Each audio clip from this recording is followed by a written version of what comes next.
bunch of lives for one bird call. Hello, everybody. Thank you for coming out today. Thank you for braving this cold weather. I want to talk a little bit, very briefly, about one of my favorite subjects to talk about, logic. Anybody that knows me knows that I use the word logic like other people use the word life. I put it in every sentence because I believe that living a logical life and doing things in adherence with being a logical person is the best way to go through life. So I want to talk to you about something that these people passing by will say to us very often. Something that I've heard a million times since I started getting involved in animal rights. The thing that people will say to you when they walk by you and they see that you care about animals, you're taking a stand for animal rights, they'll say, what do they say? You guys all know it. People problems come first. We need to work on people problems, not animal problems. People have problems and we need to address those. Have you guys all heard that? Oh yeah. There's enough people problems we need to think about. That's a wonderful red herring. That's an amazing red herring, because what they do when they say that to you is they say, oh, look over here, look at this, look over here in the air. Even though you're talking about animal suffering, even though you're talking about something that is inherently cruel and wrong and unethical, which is the use and abuse and profiting off of animals being tortured for their fur, they will say, oh, look at this red herring over here. Why aren't you fighting for human problems? Human problems come first. Tell me how sitting down to a steak dinner somehow helps people problems.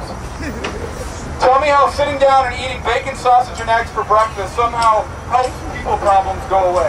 Explain to me how they get the strength and the fortitude by eating some animals or wearing some animals to somehow address the problems of the world. Because I can't figure that one out. The apathy of these people walking by is strong, and they will always look at you if you hold signs showing graphic animal abuse, and they'll say, you should deal with people problems first. I got news for you. It costs nothing to abstain from abusing animals. It costs you not one time to stop eating animals, to stop wearing animals, and stop oppressing animals. It costs you nothing. It's free. So these people that want to address the problems of the world, like homelessness, poverty, AIDS, war, rape, domestic abuse, all these people problems, those cost money. To find a cure for AIDS is going to cost billions of dollars and lots of money, lots of effort, and lots of research. To solve homelessness is going to take tons of people getting involved in fighting it. But what does it cost to stop abusing animals? Not a damn thing! Not one time! It costs you nothing. And every day you have the choice. Every meal that you sit down to, you can cast your ballot, you can cast your vote for either choosing to support animal cruelty or choosing to abstain from animal cruelty. In America, we cast our vote once every 4 years to find a new president. And that president that we vote for will somehow, hopefully, work on solving some of these so-called people problems. But the good news is, every day of your life, you have the choice to have your vote be heard. Every meal that you sit down, every time you pick up a fork, you have the decision to either choose to support or not support animal cruelty. That is the power that we all have. Every one of you has that power. When you sit down to a meal or you get dressed in the morning, to either choose to wear an animal that died and lived a confined life and was oppressed and suffered and eventually killed so that Burberry and other companies can profit off it, or not to.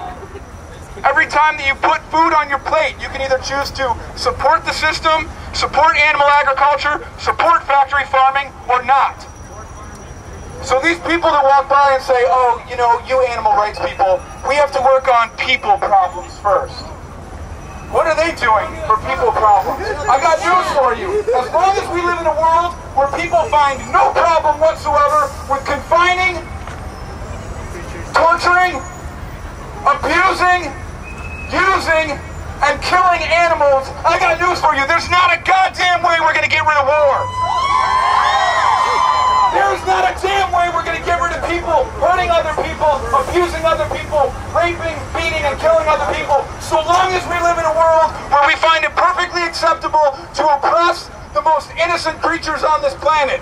The ones that are not human, the ones that have no voice. So long as we live in a world where we find it perfectly acceptable to eat, to wear, and oppress, and murder animals, we're never going to solve any of these so-called people problems. There will always be war, there will always be poverty. There will always be disease and famine so long as we treat the most innocent and vulnerable of us, the animals. So these bystanders that walk by, that look at us and want to throw up this red herring, oh, you people should focus on people problems. We are! We are people, and we are focusing on abuse and oppression in the way that we see fit. The most innocent of all of us, the animals, need our voice. So today on Fur Free Friday, I want to make damn sure that this is not the only time I see you for another 364 days. I want to see you in the streets. There's great organizations like Mercy for Animals, Coalition for Animal Rights, and if you don't agree with those organizations, then start your own. Yeah! Start your own animal rights club at your school. Start your own animal rights club at your school. Do something. Starting a Facebook petition isn't going to do a damn thing. I don't know if you guys have been taking notes, but Facebook is not solving any moral concerns. Facebook is not solving any problems. It's not a social justice movement. It's a website. So don't start a Facebook petition. Okay? Don't start an online petition. It's not going to do a damn thing. The real revolution is going to be here in the streets. The real revolution is going to be right here with you. It starts with you. It starts with you in the streets, in front of Burberry, in front of every place that will continue to sell innocent animal skins and furs. So if it makes you feel better to click a mouse and start a Facebook group, so be it. But the real revolution is going to be here in the streets. And a little bit of the blood is going to be on our hands for every day that goes by that we don't stay active, get out in the streets, organize a protest, go leafleting, do something.